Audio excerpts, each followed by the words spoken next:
The house was too big for just one man and his little boy. After his wife passed away, Daniel tried to fill the silence with long hours at work and laughter from his 5-year-old son, Ethan.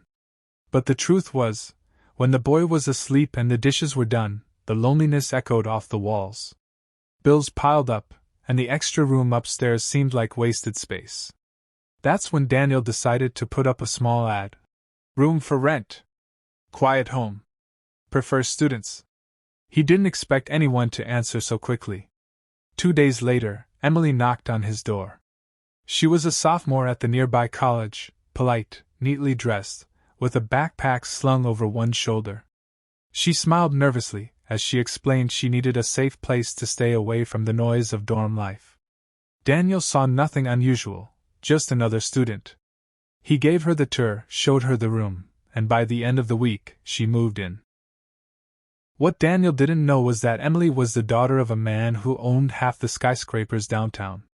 She had grown up with drivers, chefs, and bodyguards but craved something simpler, something real. Her father never would have approved of her living in a stranger's home, but Emily wanted to learn how ordinary people lived, how they worked hard, how they struggled, and how they found joy without privilege. At first, Emily kept to herself, studying late into the night and leaving quietly in the mornings. But Ethan had a way of pulling people into his orbit. One evening, she found him in the living room, struggling with a puzzle.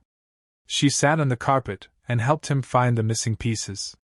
His face lit up, and from then on, he followed her everywhere, tugging at her sleeve to join in games, asking her to read stories, laughing at her silly impressions.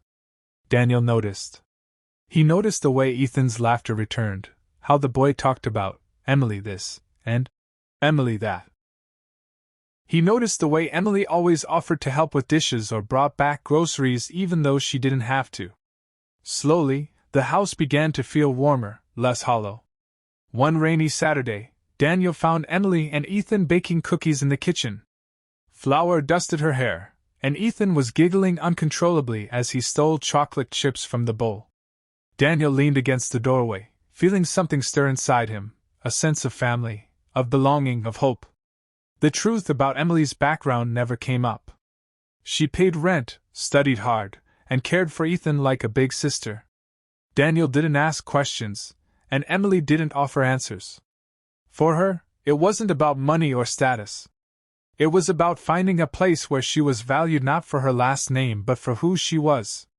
And for Daniel, it was about discovering that sometimes, when you open your door to a stranger, you're not just filling a room, you're filling an emptiness in your life.